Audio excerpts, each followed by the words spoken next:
Good afternoon, evening, morning. It's Deborah Roth again with Spirited Living with your weekly Inner Goddess Team video where I really play with the representation of the Divine Feminine in all of her 10,000 faces, as we always used to say in our women's circles from the time I started doing this years and years ago.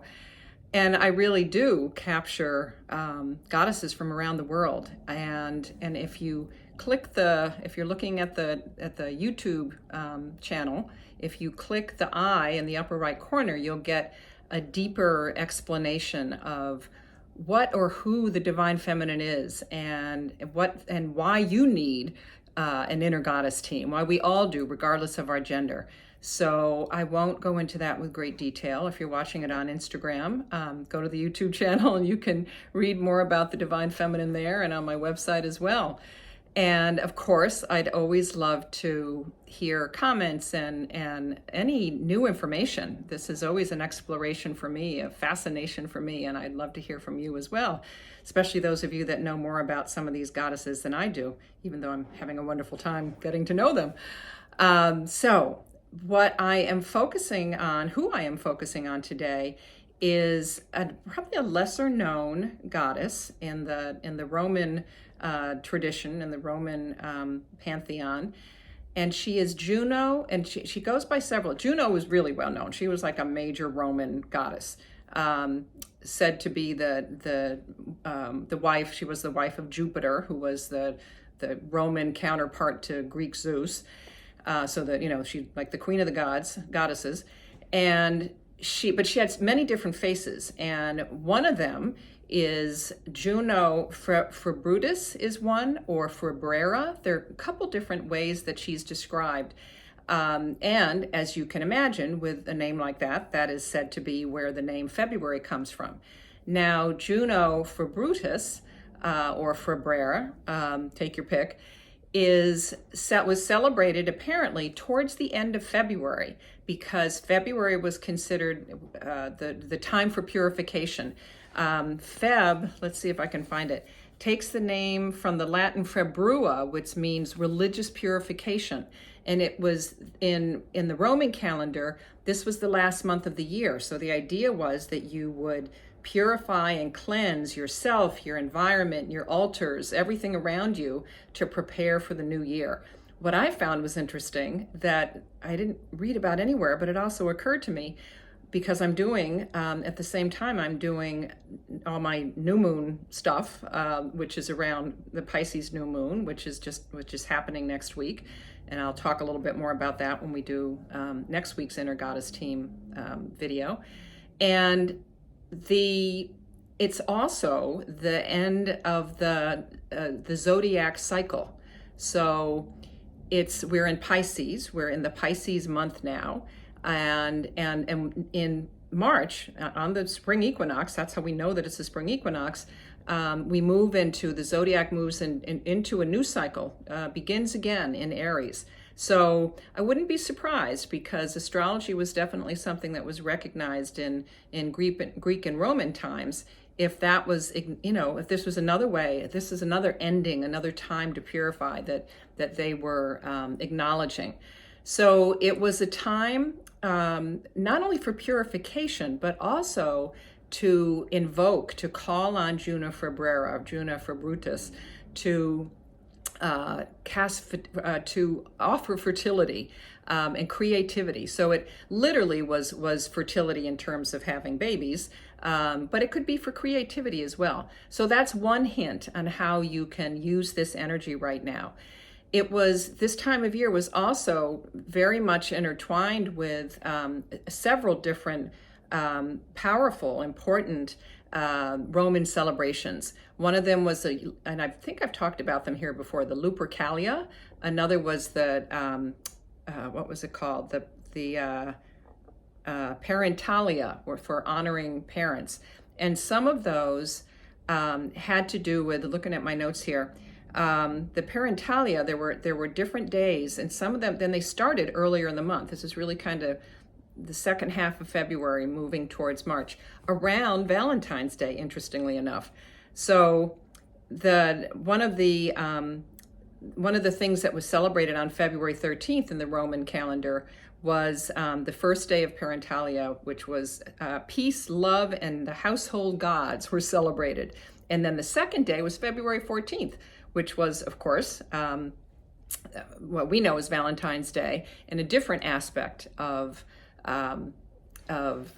Juno was celebrated on that day.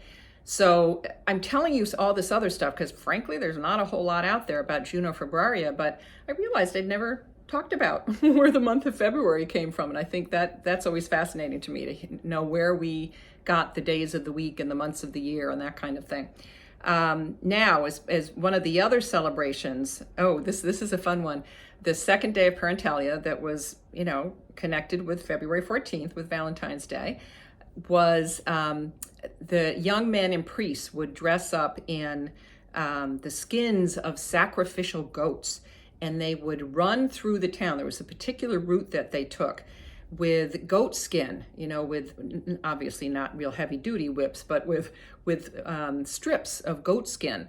And they would just hit anybody that they ran by. And it was said that if you wanted to be zapped with fertility in that sacred time, that you would purposely stand in the path of this route that they were called the luperci, so that you would be hit by them and would get pregnant. And they actually talk about that. Shakespeare talked about it in one of his plays. So one of the other, and that coincided with Lupercalia, and then on February 15th, and this is really, I think, where the whole Valentine's stuff comes from, there was sort of the Romans played this game of, I guess you could call it romantic roulette. And these luperci, these sacred runners who had the goat skin, would draw from a hat the names of the young women. They draw from a box, and they would be paired by the gods. They'd be paired with another single man, and they would be together for the next year.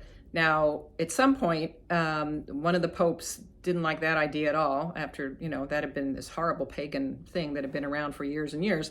So that he abolished it and instituted not being married to, or not being paired, men and women being paired, but pulling from the box the name of a saint that you would be paired with. Apparently that didn't go over so well either. So they kind of reverted back to the idea of pairing couples. So all that for just, kind of an interesting look at some of the history and the folklore around this very interesting Juno Februtis. So bottom line is, as little as we know about her, we know that whether it's this time of year or any time of year, and this is true of all the goddesses that I bring here, I usually bring them up at a time when they were celebrated, either still currently today or, sometime, in history. But of course you can draw on their energy, invite them to be part of your inner goddess team whenever you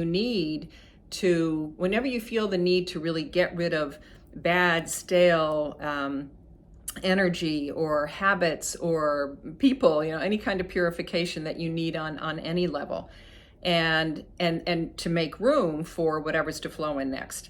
And I always say that once you do that, nature abhors a vacuum. Nature hates a vacuum. So when you create space by purging, by releasing the things that no longer serve you, there's room for all, for fresh air, for spring next month, for all kinds of wonderful things to flow in. So I do have the only image really that I found, which is very kind of a pretty idealized view. This is February. This is the goddess Juno Februtis. You can see there's still snow on the ground, and she's picking some of the flowers that were going to start to appear. The daffodils are some of the first ones, and the forsythia. Hard to believe, thankfully, that we're going to be seeing that in the next month or so. So think about what areas in your life need to be purified, what you need to let go of, that kind of thing. The chant that I'll share with you is actually one I did a year ago when we were celebrating Hygeia, the goddess, another goddess that has to do with health and purification, and taking care of yourself. So, and this is probably my favorite purifying chant. So I will sing that one for you, and then I invite you just to run off and keep singing it and think about the ways that you need to let go and purify yourself right now. It goes, purify and heal me, oh, heal me and free me. Oh, purify and heal me, oh, heal me and free me. Oh, purify and heal me, oh, heal me and free me. Oh, and that just keeps going. And a lot of times when we do this in circle, we've got, rattles and drums and all kinds of things, because it's definitely one of those jazzy ones. So I hope that sticks in your head, and I hope that when you feel the urge to purge, that doesn't sound so great, but you know what I mean, to get rid of things that you really no longer need, that you call on Juno Februtis, Juno Februtis, either one. She goes by several names, whether it's February or not. So let me know what you do. Subscribe to my channel if you're not already, and I'd love to hear your stories. Thanks so much for joining me today. Namaste.